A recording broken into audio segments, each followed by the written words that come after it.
हमारे शरीर से, मन से, वचन से, जान में या अनजान में कोई अपराध बन गया हो तो मुझे क्षमा करना। प्रभु मैं आपकी शरण में हूं, मुझे अपराधी से अपराध बनना स्वाभाविक है। हे नाथ क्षमा कीजिए। जब जगे तब पहले वृंदावन को प्रणाम करके प्रिया प्रीतम का ध्यान करते, हे प्रभु ये जीवन आपको समर्पित है। हमारी दिनचर्या, प्रत्येक क्रिया, प्रत्येक वृत्ति आपके श्री चरणों से जुड़ी हो, ऐसी मुझे सामर्थ्य देना। अपनी दिनचर्या में लग जाओ, चाहे धामवासी हो या धाम के बाहर हो। यदि आप ऐसा करते हैं तो देखना आपकी आध्यात्मिक और लौकिक कैसे उन्नति होती है। बड़ी दिव्यता है समर्पण में, आश्रय में। मनाक प्रीतो वृंदावन भुवि समस्तः प्रियतमः। जिसने वृंदावन की भूमि से प्यार कर लिया, वास्तविक जीवन वृंदावन, प्राण वृंदावन, सर्वस्व वृंदावन, सदगुरु वृंदावन। मैं जीवित नहीं रह सकता वृंदावन के बिना। ऐसा जिसके हृदय में आ गया है तो कह रहे हैं समस्त प्रियतमों का प्रीतम बन जाएगा। क्या भाव है? समस्त प्रियतमों के प्रीतम है प्रियालाल। वो प्रियालाल का प्रीतम प्यारा बन जाएगा। प्रीतम माने तो सर्वश्रेष्ठ प्यारा। वो प्रिया प्रीतम का लाडला बन जाएगा जो वृंदावन से प्यार करेगा। सुनते थे पहले कि वृंदावन पकड़ लेता है, और समझ में नहीं आता था कि कैसे पकड़ लेता है। उनकी कृपा से कुछ कुछ समझ में आने लगा है कि कैसे वृंदावन पकड़ लेता है, कि वृंदावन के बिना हमारा कोई अस्तित्व नहीं है। हम जी नहीं सकते। वृंदावन ही हमारा जीवन है। वृंदावन के बिना हमारे जीवन का कोई अस्तित्व नहीं है। ऐसे पकड़ लिया। सोच नहीं, जैसे हम बिना श्वास के नहीं जी सकते, हम जैसे बिना जल अन्न आदि के बहुत दिनों तक प्राण धारण नहीं कर सकते, ऐसे वृंदावन के बिना हम जी नहीं सकते। जैसे श्वास थोड़ा समय, कितने सेकंड रोक पाओगे, इसके बाद प्राण निकल जाएंगे। ऐसे ही जैसे मछली को जल से कितने समय तक अलग कर सकते हो, वो प्राण छोड़ देगी। ऐसी प्रीति हो जाए वृंदावन से तो कह रहे वृंदावन क्या करेगा? समस्त प्रियतमों का प्रीतम बना देगा। समस्त प्रियतमों के प्रीतम है श्यामा श्याम, मतलब श्यामा श्याम का वो प्यारा ऐसा लाडला हो जाएगा कि जैसे भगवत रसिक जी कहते हैं, अगर एक पलक झपकने को भी मैं सेवा में हूं और नहीं देख पाए तो भगवत भगवत पुकारने लगते हैं। श्यामा श्याम कहां है भगवत रसिक जी? भगवत रसिक जी ने अपनी वाणी में लिखा कि अगर पलक झपकने के लिए भी इधर उधर सेवा में हो जाऊं तो पुकारने लगते, कहां है? क्यों? इतना प्यार प्रिया प्रीतम करने लगे हैं। ये वृंदावन की कृपा। ददात किंचिद वृंदावन तनुभृते सर्व भगवत स्वरूप। यदि वृंदावन में वास करने वाले की थोड़ी भी सेवा, ददात दान, जैसे वृंदावन अखंड वास कर रहा है, वस्त्र की सेवा कर दी, भोजन की सेवा कर दी, भगवान ने व्यवस्था करी है तो वास की सेवा कर दी। ये देखा जीवन में वृंदावन वास करना बहुत कठिन है। कल किसी ने प्रश्न किया कि आपका ये बहुत छोटा एकांतिक का स्थान आप बड़ा क्यों नहीं बनवा लेते? आज जो तुम 25 बैठ के सुनते हो तो 25 लाख बाहर सुनते हैं, और सबकी बुद्धि में जो फर्क पड़ रहा है उसका कारण है अध्यात्म। केवल अध्यात्म कभी बिकता नहीं, जो बिकता है उसे अध्यात्म नहीं कहते। धैर्य पूर्वक चलना। ये जो साधकों की जीवन व्यवस्था में श्रीपाद कह रहे हैं, ददत किंचित वृंदावन। अगर थोड़ा भी कुछ है, तुम्हारे पास 4 रोटी की व्यवस्था है, 1 रोटी किसी वृंदावन वासी को पवा दो, ऐसी व्यवस्था। अगर आपको व्यवस्था है, सर्दी का समय है, 4 कंबल ले आए किसी ऐसे जो सो रहे फुटपाथ में, जिनके पास ओढ़ने के लिए नहीं, जिनकी व्यवस्था, किसी एक वृंदावन वासी की सेवा हो जाए तो बोले तनुभृते सर्व भगवत विभूतेर भागीशो भवति जगताम तद्भृति परा। वृंदावन वास की व्यवस्था, सीधे प्रियालाल की प्राप्ति। ये जीवन धन के लिए नहीं, प्रियाजू के लिए। हाँ, जब ये सब अपनी अपनी नौकरियां, अपने अपने व्यापार छोड़ करके भगवत मार्ग में आ रहे हैं, तो मेरी महारानी जी उनकी व्यवस्था किसी को भी निमित्त बना करके ऐसे करती। यहां कभी ऐसी भावना नहीं है कि इतने लोग आते हैं ये कुछ दे। सच्ची जो हमारी सेवा में श्री जी की खड़े हैं उनको पहले से ऐसे पुष्ट कर दिया गया है, और इस जीवन को तो श्री जी ने पहले से ही आवे पे तपा करके, अब ये आकांक्षा थोड़ी है कि कोई दे। हम इसीलिए कभी आप सत्संग में दान धर्म की चर्चा नहीं सुनेंगे, सीधे अध्यात्म की चर्चा। अब ये श्लोक आया इसलिए इसकी व्याख्या कर रहे हैं। तुम्हारी जेब में क्या दम है? अखिल ब्रह्मांडों का स्वामी जिनके आगे माथा झुकाता है, हम उनके दास है, फिर तुम्हारी तरफ देखे तो धिक्कार है हमारे जीवन को। फिर हम जाना ही क्या, फिर जाना क्या? श्रीपाद कह रहे ददत किंचित वृंदावन तनुभृते सर्व भगवत विभूतिर भागीशो भवति जगताम तद्भृति परहा। जिसने श्रद्धा करके वृंदावन वास करने वाले को किंचित कुछ सहयोग कर दिया। बड़ा भगवान का विचित्र खेल है। जब उनको जैसी व्यवस्था करनी होती, देखा है, अन मांगे आगे आवेगो जीव पल लागे पल को। विश्वास कर ले सब। आप क्या समझते वृंदावन वास कठिन मोरे माई? चिल्ला चिल्ला के रोना पड़ा कि नहीं मेरा कोई नहीं, अगर आप नहीं रखेंगे तो मैं नहीं रह पाऊंगा वृंदावन। फिर जब नजर हुई उनकी तो आप देख ही रहे हैं।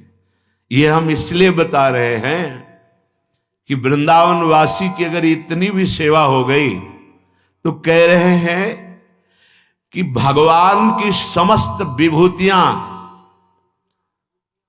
उसको वर्ण कर लेंगी। और पक्का देखा है हमने। ददत किंचित वृंदावन, किंचन मात्र तनुभृते, जिसने अपना जीवन वृंदावन को दे दिया। ऐसे उपासकों की किंचन मात्र सेवा बन जाए तो भगवान की समस्त विभूतियां उसका वर्ण कर लेती। क्या वर्ण कर लेती? वो भगवत प्राप्त हो जाता है।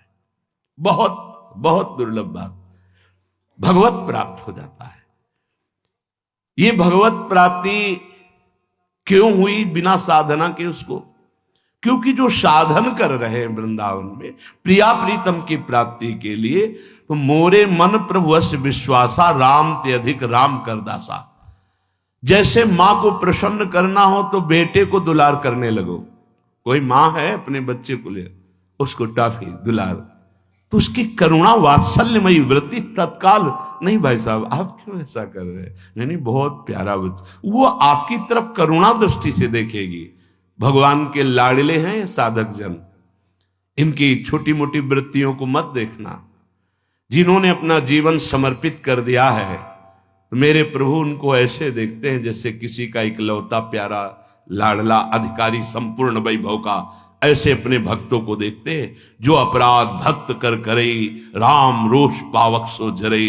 बिल्कुल सत्य मानना, अगर उनके लाड़िलों को जरा भी आपने दुलार कर दिया तो हरि की सीधे करुणा दृष्टि होती है, जो बड़ी बड़ी साधनाओं से दृष्टि नहीं प्राप्त की जा सकती, वो भगवत प्रेमी महात्माओं की सेवा से दृष्टि प्राप्त होती। गजेंद्र भगवान का भक्त है, उसका उद्धार बाद में हुआ, पहले ग्राह परम पद को पहुंचा, क्योंकि भले वैर भाव से सही उसने चरण पकड़ा था भक्तराज गजेंद्र का।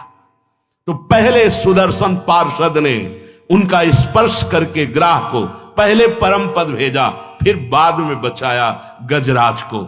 जो भक्त का चरण आश्रय लिए हुए भगवान की करुणा दृष्टि सबसे पहले उसमें जाती। इसीलिए हर वैष्णव संप्रदाय में दास दासोहम की महिमा है।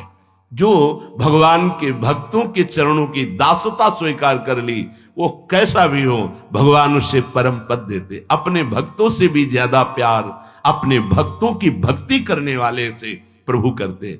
इसीलिए यहां कहा ददत किंचित वृंदावन तनुभृते, जो वृंदावन को अपना शरीर दे चुके हैं, अर्थात अखंड वृंदावनवासी प्रिया प्रीतम के उपासी। ददत किंचित, थोड़ा भी, ददत किंचित वृंदावन तनुभृते, अगर थोड़ी भी सेवा की भावना की तो स्वयं भगवान के मार्ग के पथिक बन गए। आप सरिस चाहे सबकी ना। ये इतना कृपालु वृंदावन है, चलो देखो तो निहाल कर देती है श्री जी। वृंदाटव्याम भव्या विदधति न कथम वास्त्र मात्रंच नित्यम। ऐ दुर्भागी, क्यों विषयों में भटक रहा है? ये देखो, अपनापन से डांट रहे हैं। यदि तुम परम पद चाहते हो तो वृंदावन आ जाओ। बहुत कठिन है परम पद, पर वृंदावन तुम्हें ऐसा संग प्रदान करेगा कि बहुत सरल हो जाएगा परम पद, बहुत सरल हो जाएगा। दुर्भागी व्यक्ति विषयों में फंसता है। अगर तुम्हें ऐसा लग रहा है कि मैं परम पद के योग्य नहीं हूं तो बोले श्रीधाम वृंदावन आ जाओ, पक्का। आपको स्वाभाविक धाम की कृपा पर कभी संशय नहीं होना चाहिए। एक महाभागवत के द्वारा सुनाई हुई कथा करे कि एक बहुत बड़े ज्योतिषाचार्य जी अपने मित्र के साथ वृंदावन आए। तो उन्होंने कहा, विनोद में उनके मित्र ने कि तुम ज्योतिष का कोई चमत्कार दिखाओ। ज्योतिष शास्त्र सत्य है पर उसका सम्यक ज्ञान होना चाहिए। आप आए हो, बस इसी आने के समय से लेकर ज्योतिष विचारी जा सकती है, और कुछ पूछने की जरूरत नहीं। तो उन्होंने एक व्यक्ति को देखा, बोले देखो ये व्यक्ति वृंदावन आया है, इसका कल 12 बजे शरीर छूटेगा और ये प्रेत योनि को प्राप्त होगा। ये महत अपराधी है, पता नहीं कृपा हो गई धाम आ गया। बोले अब हम तो रुकेंगे, इसके पीछे पीछे चलेंगे, जहां रुकेगा कल 12 बजे तक हम देखेंगे तुम्हारी ज्योतिष झूठी है सत्य। ठीक 12 बजे परिक्रमा मार्ग में आया वो व्यक्ति। एक सांड ऐसे रज से क्रीड़ा करके तो उसकी सींगों में रज आदि लगी। उसको एकदम काल का आवेश आया, उस व्यक्ति के पेट में अपने सींग ऐसे घोप दिए, तत्काल मर गया। जीव मरा तो पवित्र तपस्वी ज्योतिषाचार्य जी ने देखा, कहा देखो तुम 12 बजे वाले सीन केवल देख रहे हो कि मेरी ज्योतिष सत्य, मैं जो देख रहा हूं वो आश्चर्यचकित है। इसे प्रेत योनि प्राप्त होनी थी इसके कर्मानुसार, लेकिन ये तो दिव्य तेजोमय होकर अंतर ध्यान हो गया, ऐसा कैसे हो सकता है? तब उन्होंने वृंदावन के किसी महारसिक जन के समीप गए और उन्होंने बताया कि मुझे ज्योतिष के प्रभाव से तीनों कालों का ज्ञान है और मैं अपने जितेंद्रिय और संयमता पूर्वक तप पूर्वक रहता हूं, मैंने ये दृश्य देखा। तो उन्होंने कहा जो तुमने देखा उसके आगे की बात मैं बता देता हूं।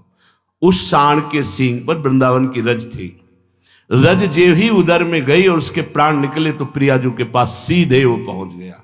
जे रेणु पर मरिबो मंगल आए। कह रहे यदि परम पद की आकांक्षा है तो तुम वृंदावन धाम का आश्रय ले लो, बड़ी अद्भुत महिमा है। तुम धाम के रज का सेवन करो, धाम वास कर लो, जितने दिन कर पाओगे उतना ही तुम्हारा परम मंगल हो जाएगा। परम पद मिलना बड़ा कठिन है, जिसको अभी आप 2 दिन से चर्चा में सुन रहे हैं। स्थूल शरीर का, सूक्ष्म शरीर का और कारण शरीर का, तीनों शरीरों के चिंतन और राग का त्यागी वो मोक्ष पद का अधिकारी होता है, प्रेम नहीं, मोक्ष पद का। और जो जीवन मुक्त महापुरुष है वही अनुराग रस को प्राप्त होता है। 2 दिन से चर्चा हुई थी 5 कर्मेंद्री, 5 ज्ञानेन्द्री, अंतःकरण चतुष्टय, 5 प्राण, पंचभूत रचित स्थूल देह और ये सूक्ष्म देह। अब कारण देह वर्णन करते हैं। अव्यक्त में तत्त्रिगुणैर निरुक्तम तत्कारणम नाम शरीरमात्मनः सुषुप्तिरेतस्य विभक्त्यवस्था प्रलीन सर्वेन्द्रिय बुद्धिवृत्ति। ये जो कारण शरीर है इसे स्वभाव कहते हैं, जो 3 गुणों से बनता है, सतोगुण, रजोगुण, तमोगुण से। कभी सात्विक किसी का स्वभाव बढ़ गया तो बहुत अच्छे स्वभाव का है, कभी राजसिक स्वभाव बढ़ गया तो बड़ा भोगी प्रवृत्ति का, और कभी तामसिक स्वभाव बढ़ गया तो बड़ा हिंसक और क्रोधी। ये तीनों मिश्रित चलते हैं। कभी बड़े बड़े हिंसकों में भी दया देखी जाती है, कभी कभी बड़े बड़े दयावानों में भी हिंसावृत्ति आ जाती है, वो तमोगुण, रजोगुण, सतोगुण, इन तीनों का मिश्रण स्वभाव चलता रहता है। ये स्वभाव ही कारण शरीर है।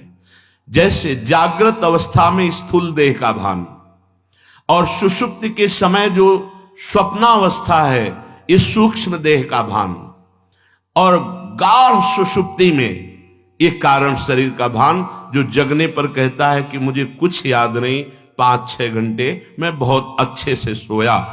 ये 3 शरीर हैं। इन 3 गुणों से बने हुए स्वभाव का जब परिवर्तन हो जाता है, गुणातीत स्वभाव, क्या यह जो पर्यो मुहि सहज स्वभाव, सी हरिवंश नाम रस चाओ, नाव सुदृढ़ भव तरन को। उपासक का स्वभाव परिवर्तन हो गया, उसका स्वभाव बन गया नाम जप करना। श्रुतौ राधिका कीर्तिरंतः स्वभावे, स्वभाव बन गया भगवत चर्चा सुनना। अब परिवर्तन हो रहा है भक्ति से। स्थूल शरीर की सारी क्रियाएं भागवतिक, सूक्ष्म शरीर का सारा चिंतन प्रभु का, और स्वभाव बन गया है प्रभु के नाम का जप करना, गुणों का श्रवण करना। और ज्ञान में तीनों शरीरों का त्याग, इनकी क्रियाओं का, इनकी वृत्तियों का, इनके चिंतन का दृष्टा भाव से, ये मैं नहीं हूं। जब कोई उपासक मन और अहंकार इनको ठीक कर लेता है, तब वो जान पाता है कि मैं आत्मस्वरूप हूं।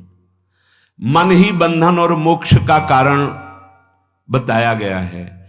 यदि आपका मन देह भाव से विषयों में विचरण करता है तो आप चाहे भगत हो, चाहे ज्ञानी हो, चाहे योगी हो, चाहे कर्मयोगी हो, कुछ नहीं है। सीधी बात समझो।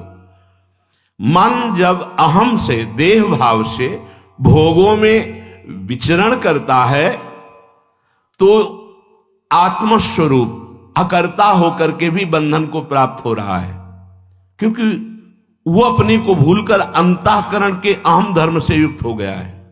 ज्ञान स्वरूप ऐसी प्रबल माया कि इसमें तदात्म हो गया है। तो अब सारी उपासना का कार्य बनता है इस मन को ठीक कर लेना। जिस समय मन सत्य चिंतन में होता है, मनन, उस समय बुद्धि प्रसन्न होती है, और प्रसन्न बुद्धि में अनुभव होता है कि मैं स्थूल देह नहीं, मैं सूक्ष्म देह नहीं, मैं कारण देह नहीं, ये स्वभाव भी प्रकृति का है, मेरा नहीं। ज्ञान मार्ग में, भक्ति मार्ग में जब खूब भगवान नाम जप होता है और मन निष्पाप हो जाता है, एक अद्भुत आनंद प्रकट होता है। उसी आनंद में उसे अपने आराध्य देव की रूप माधुरी दिखाई देती है। और जहां रूप माधुरी देखा तो मम दर्शन फल परम अनुपा, जीव पाव निज से स्वरूपा। वो अपने भाव देह को प्राप्त होकर अपने आराध्य देव की समीपता को प्राप्त हो जाता है। ये बहुत भ्रम बैठ गया है मूढ़ता के कारण कि ये शरीर मैं हूं और ये शरीर के भोग जितना मैं भोगूंगा सुखी हो जाऊंगा। बहुत बड़ा भ्रम है और इसमें प्रायः सब लगे हुए हैं, कोई बिरला इस भ्रम से अलग हो पाता है। निर्मल तेजोमय भगवत स्वरूप आपका स्वरूप है। ये मैं हूं इस शरीर को मानने के कारण आप विविध नामों में, विविध रूपों में फंस गए। ये शरीर का अभिमान, इसी से आपको काम सताता है, क्रोध सताता है, लोभ सताता है, मोह सताता है, मद सताता है, मत्सर सताता है। किसमें? देहाभिमान में। मैं नाना प्रकार की नीच गतियां प्रदान करने वाला ये मैं अंतःकरण का जीव की दुर्गति कर देता है। जैसे अभी सब दुर्गति ही हो रही। बुद्धि अभिमान से युक्त हो जाती है, मैं पुरुष हूं, मैं स्त्री हूं, मैं धनवान हूं, मैं गुणवान हूं, मैं विद्वान हूं। बस वो इस माया के नाटक में फंस करके पूरा जीवन बर्बाद कर देता है। जिस प्रकार सूर्य के तेज से उत्पन्न हुए प्रकाश से कोहरा और अंधकार छिन्न भिन्न नष्ट हो जाता है, ऐसे गुरु के वचनों से प्रकट हुए ज्ञान से उपासक इस माया के अविद्या जाल को नष्ट कर देता है, फिर अपने आप को देखता है भगवत स्वरूप। ये परमानंद का मार्ग कहीं ये किसी क्रियाओं के द्वारा प्राप्त नहीं होता। ये गुरु वचन से सुन करके विचार पूर्वक बस मानी हुई मान्यता को त्यागना है।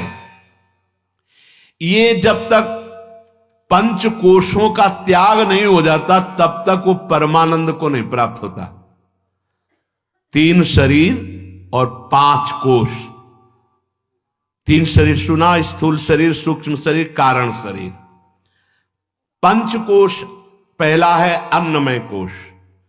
देहोयमन्न भवनोन्नमयस्तु कोश चान्नेन जीवित विनश्यत् तद्विहीनः त्वक्चर्म मांस रुधिरास्त पुरीश राशिर्नायं स्वयं भवितु मर्हति नित्य शुद्धः। जिससे अन्न का पोषण होता है उसे अन्नमय कोश कहते हैं, वो है ये शरीर। ये अन्न का तात्पर्य होता है जिसके द्वारा हमारे शरीर का पोषण होता है। जल के द्वारा होता है, अन्न के द्वारा होता है, वायु के द्वारा होता है, आदि आदि। त्वचा, चर्म, मांस, रुधिर, अस्थि और मलमूत्र बनाने वाला ये अन्नमय कोश में नहीं हो सकता। ये उपासक को देखना है, मानना है, जानना है। ये जन्म के पहले शरीर नहीं था, ये मृत्यु के बाद शरीर नहीं रहेगा, तो ये बीच में भी नहीं है। जैसे ये स्वप्न के समय नहीं था, दूसरे शरीर में आप विचरण कर रहे थे स्वप्न के समय, स्वाप्निक शरीर में। स्थूल शरीर तो सैया में पड़ा था, बिल्कुल ध्यान नहीं था। जगने के बाद स्वप्न का शरीर नहीं था, वो झूठा हुआ, तो दोनों झूठे हो गए। बिल्कुल स्वाप्निक शरीर की तरह ये स्थूल शरीर भी मैं नहीं हूं, क्योंकि जन्म के पहले नहीं था और मरने के बाद ही नहीं रहेगा, बीच में केवल भास रहा है। ये शुद्ध बात है अगर समझ में आ जाए तो। लेकिन यहां तो हम साधु संग भी करते हैं जंतुर बंधवाने के लिए, बड़े बड़े विचित्र लीला हैं, समझना पड़ेगा। सतमार्ग क्या है और पाखंड क्या है, खुली बात है। सतमार्ग क्या है?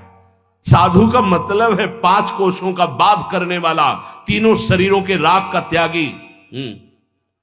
बड़े विचित्र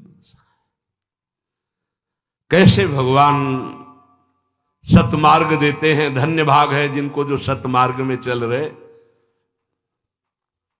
बहुत विचित्र विचित्र लीलाएं हैं, बहुत विचित्र, अति विचित्र भगवंत गति।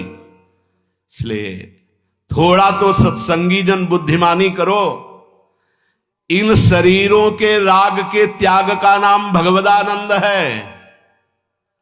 कोई भी सृष्टि में ऐसा नहीं है कि जो अधर्माचरण करे और उसको सुखी कर दिया जाए।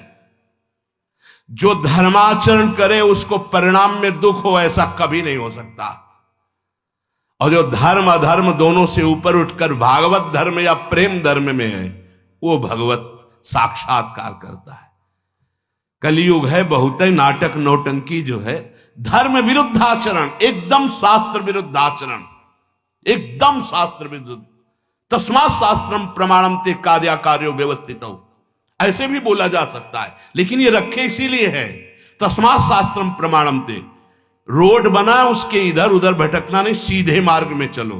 तुम्हारी क्रिया शास्त्र प्रमाणित होनी चाहिए। ऐसा शास्त्र में लिखा है, ऐसा आयुर्वेद में लिखा है। अगर नहीं लिखा है तो पाखंड कोरा क्यों? पर बुद्धि का यह सारा खेल है। देह और उसके धर्म और उसके कर्म और उसकी अवस्थाएं, ये मैं कभी नहीं हो सकता। देह और देह के धर्म और देह के कर्म और देह की अवस्थाएं जो परिवर्तनशील है, वो मैं कभी नहीं हो सकता, क्योंकि मैं एक रस सच्चिदानंद हूं। सच्ची बात। ये हड्डियों का मांस का लिथड़ा कभी सच्चिदानंद नहीं हो सकता। ये मल और मूत्र बनाने वाला कुत्सित देह कभी सच्चिदानंद नहीं हो सकता। ये मरने और जन्मने वाला शरीर कभी सच्चिदानंद नहीं हो सकता। और मैं सच्चिदानंद हूं। अंश कहने का मतलब पूर्ण का अंश पूर्ण होता है। बैठ के जरा थोड़ी देर विचार करो, कौन सा जंतुर मंतुर ऐसा है जो तुम्हें दुख से निवृत्त कर सके, जब तक तुम्हारा देहाभिमान नहीं हटेगा। और देहाभिमान जंतुर से नहीं हटता, ये गुरुजनों के पास बैठकर के सतवाक्यों के श्रवण से होता है। एकांत में बैठकर महावाक्यार्थश्च विचार्यताम, बिल्कुल ये मार्ग है, इधर चला जा रहा है। कैसा कैसा मतलब, त्वच मांस मेद अस्थि मल, इसमें भरा हुआ है और कुछ नहीं है। इससे राग हटाना सबसे बड़ी बात है, इसका राग हटाना। विचारशील साधक कभी शरीर को अपना न माने। ये मैं पुरुष हूं, मैं स्त्री हूं, यही बंधन है तुम्हारा। न तुम स्त्री हो, न तुम पुरुष हो, तुम सच्चिदानंद हो। जागो, अपने स्वरूप में जागो। बहुत सो लिए, ये अगर आप जग गए तो आप हजारों सोने वाले को जगा देंगे। नहीं, वही लाइन में खड़े हैं। काहे के लिए इतने ही बन करके साधारण पार्थिव वस्तुओं से दुख मिटाना चाहते हैं, साधारण माइक वस्तुओं से सुख भोगना चाहते हैं। कितने दैन्य हो गए हो, कितने हीन हो गए हो। तुम लालसा करते हो कोई आशीर्वाद दे दे, हम सुखी हो जाए। तो खुद सुख समुद्र का स्वरूप है, तुझे किसी आशीर्वाद की जरूरत नहीं, केवल जागने की जरूरत है। और वो जगाते हैं शास्त्र और संत। जाग जा, मोह निद्रा में बहुत तेरी दुर्गति हो गई, अब किसी के आगे गिड़गिड़ाने की जरूरत नहीं। अगर तू सत्य का बोध रखने वाला है तो कोई दंभ और पाखंड तुझे फंसा नहीं सकता।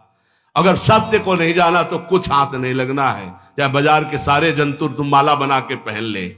पक्की बात, पक्की बात।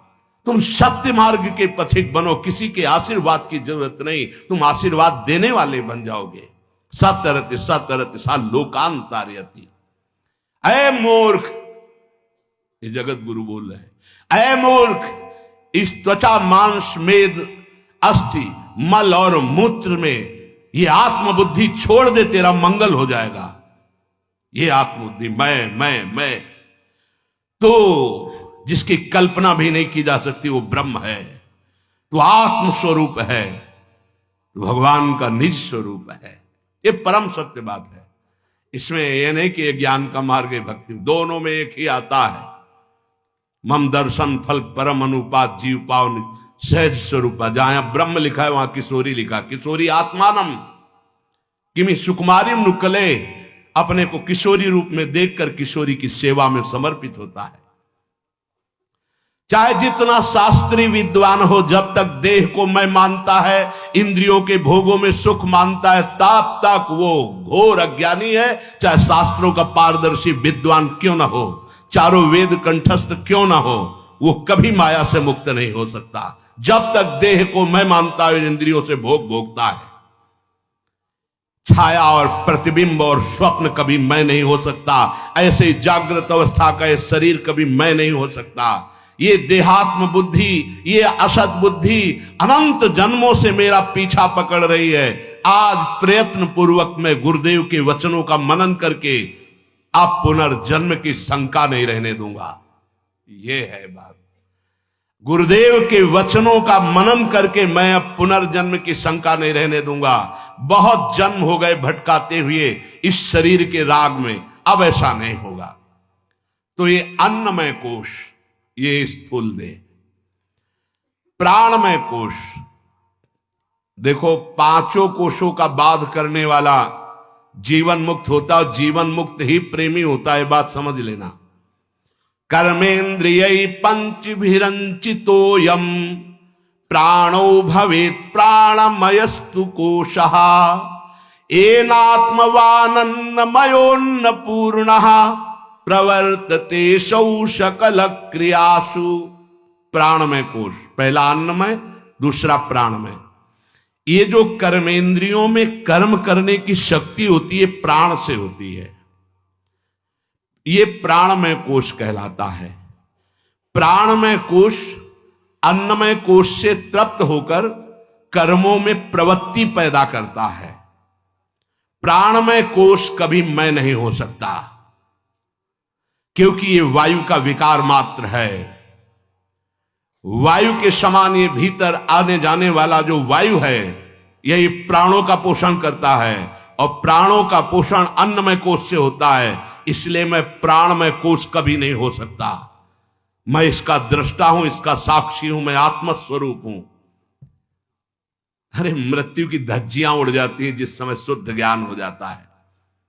मनोमय कोश, ज्ञानेन्द्रियाणि च मनश्च मनोमय स्यात्, कोशो ममाहमिति वस्तु विकल्प हेतु, संज्ञादि भेद कलना कलितो बलीयाम, तत्पूर्व कोशाम विपूर्व विजम्रतेयः।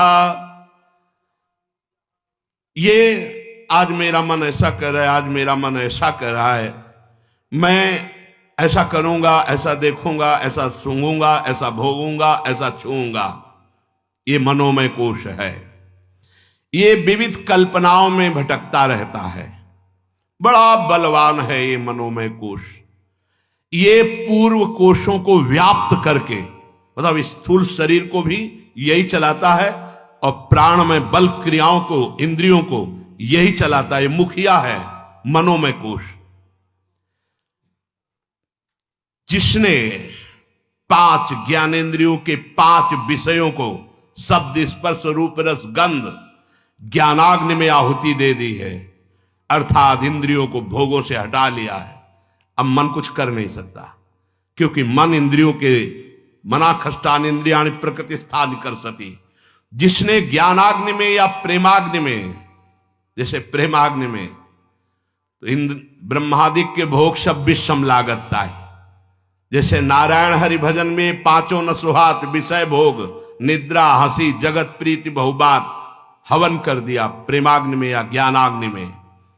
जिस समय साधक अपनी इंद्रियों की वासना शब्द स्पर्श रूप रस गंध भोगों में जो जा रही है, ये उत्पन्न हुई ज्ञानाग्नि में भस्म कर देता है, उसी समय संपूर्ण प्रपंच से मन असंग हो जाता है।